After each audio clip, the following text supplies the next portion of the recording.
अमाल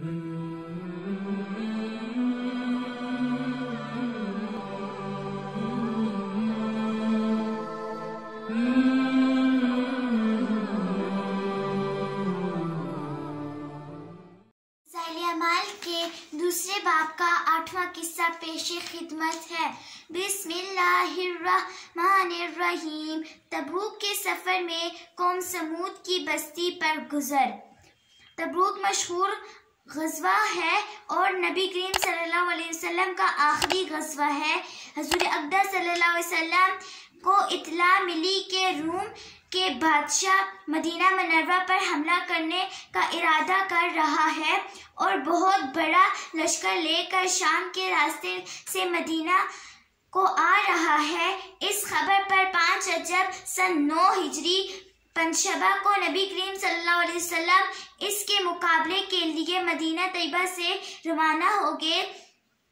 चूंकि ज़माना सख्त गर्मी का था और मुकाबला भी सख्त था, इसलिए हज़ूर अक़दस सल्लल्लाहु अलैहि वसल्लम ने साफ ऐलान फरमा दिया था कि रूम के बादशाह से मुकाबले के लिए चलना है, तैयारियां कर ली जाएं।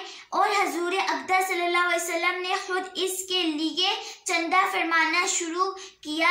यही लड़ाई है जिसमें हज़रत अबू बकर सिद्दीक़ रज़ियल्लाहु ताला अन्हु घर का सारा सामान ले आए और जब उनसे पूछा कि घर वालों के लिए क्या छोड़ के आए हो, उन्होंने फरमाया कि उनके लिए अल्लाह और उसके रसूल सल्लल्लाहु अलैहि वसल्लम को छोड़ आया।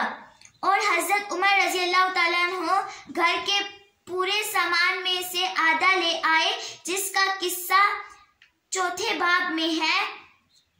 और हज़रत उस्मान गनी रज़ियल्लाहु ताला अन्हु ने 1/3 लश्कर का पूरा सामान मुहैया फरमाया और इसी तरह हर शख्स अपनी हैसियत से ज्यादा ही लाया। इसके बावजूद क्योंकि आम तौर से तंगी थी, इसलिए 10-10 आदमी एक ऊंट पर थे कि नबूवत इस पर सवार होते थे। इसी वजह से इस लड़ाई का नाम तंगी का लश्कर भी था। ये लड़ाई निहायत ही सख्त थी कि सफर भी दूर का था और मौसम भी इस कदर सख्त के गर्मी की इंतहा नहीं थी। और इसके साथ ही मदीना तैयबा में खजूर के पकने का जमाना जोर पर था कि सारे बाग बिल्कुल पके हुए खड़े थे और खजूर ही पर मदीना तैयबा वालों की जिंदगी का ज्यादा दारोमदार था कि साल भर की रोजी जमा करने का गोया यही जमाना था। इन हालात में ये वक्त मुसलमानों के लिए निहायत सख्त इम्तिहान का था कि इधर अल्लाह का खौफ, हज़ूर अक़दस सल्लल्लाहु अलैहि वसल्लम का इरशाद जिसकी वजह से बगैर जाए ना मिनती भी, और दूसरी जानिब ये साड़ी के हर वक्त मुस्तकिल रोक थी। बिलखसूस साल भर की मेहनत और पक्के पकाए दरख्तों का यूं बेयारो मददगार छोड़ जाना जितना मुश्किल था वो जाहिर है, मगर इस सब के बावजूद अल्लाह का खौफ इन हज़ात पर गालिब था। इसलिए मुनाफिकीन और माजूरीन, जिनमें औरतें और बच्चे भी दाखिल थे, और वो लोग भी जो बाज़रूरत मदीना तैयबा में छोड़े गए या किसी काम के सिवा ना मिल सकने की वजह से रोते हुए रह गए, इन जिनके बारे में आयतें तवल्लौ अय्युनहुम तफीज़ु मिनद्दम्मि नाजिल हुई और सब ही हज़रात हम रकाब थे।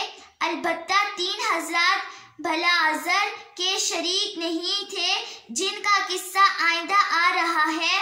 रास्ते में कौमे समूद की बस्ती पर गुजर हुआ तो हज़ूर अक़दस सल्लल्लाहु अलैहि वसल्लम ने दामन से अपने चेहरे नूर को ढांक लिया और ऊँटनी को तेज कर दिया। सहाबा रज़ी अल्लाह तआला अन्हो को भी हुक्म फरमाया कि जहाँ से तेज चलो और जालिमों की बस्तियों में से रोते हुए गुजरो और इससे डरते हुए गुजरो कि तुम भी खुदा न ख्वास्ता वो अजाब कहीं नाजिल ना हो जाए जो उन पर नाजिल हुआ था। अल्लाह का प्यार नबी करीम सल्लल्लाहु अलैहि वसल्लम और लाडला रसूल सल्लल्लाहु अलैहि वसल्लम अजाब वाली जगह से डरता हुआ, खौफ करता हुआ गुजरता है और अपने जानसार दोस्तों को जो इस सख्त मजबूरी के वक्त में भी जानसारी का सबूत देते हैं, रोते हुए जाने का हुक्म फरमाते हैं कि खुदा न ख्वास्ता वो अजाब उन पर ना नाजिल हो जाए।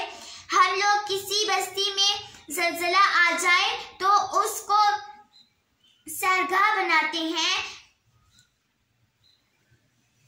कंधों की तरफी को जाते हैं और रोना तो दरकिनार रोने के हाल भी दिल में भी नहीं लाते। जो पढ़ा सुना अल्लाह उस पर अमल करने की तौफीक अता फरमाए। आमीन।